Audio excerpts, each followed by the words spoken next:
पिताश्री के चरणों में मेरा प्रणाम। चिरंजीवी हो राम। अभी अभी शिव मंदिर की ओर जा रहा था, एकाएक घोड़े की टाप सुनाई पड़ी। घोड़े पर सेनापति मृत्युंजय और उसके सिपाही थे। वे इसी आश्रम की ओर से जा रहे थे। क्या वे इसी आश्रम की ओर आए थे पिताश्री? हाँ बेटे, तुम्हारा अनुमान सत्य है। आने का कारण? ये पत्र।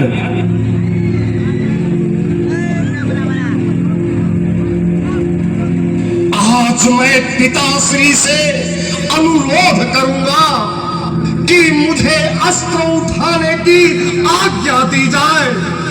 अस्त्र उठाने की आज्ञा? एक अभिमानी सम्राट की जीवन लीला समाप्त करने के लिए, एक अत्याचारी के अत्याचार को मिटाने के लिए, कार्तवीर्य अर्जुन के लुटेरा प्रवृत्ति को विध्वंस करने के लिए।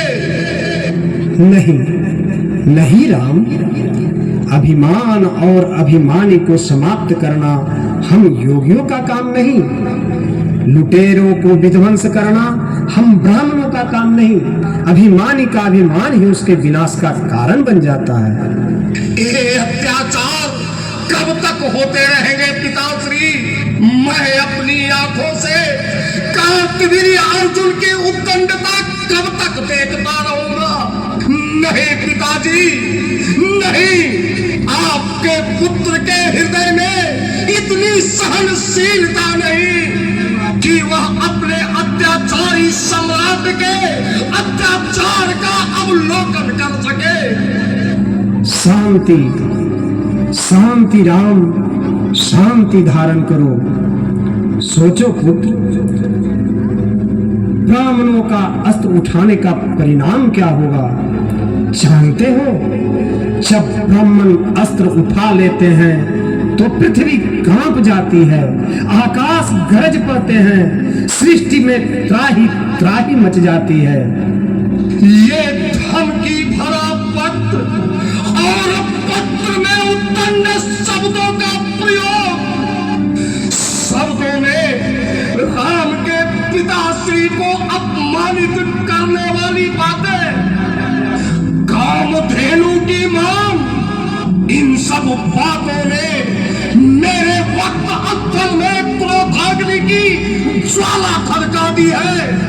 मेरे नसों में प्रवाहित होने वाला रक्त क्षण प्रति क्षण उष्ण होता जा रहा है। नहीं पिताजी, नहीं। अब पाप का घड़ा भर चुका है। यदि पाप का घड़ा भर चुका है तो सच मानो राम, वह शीघ्र ही फूट जाएगा।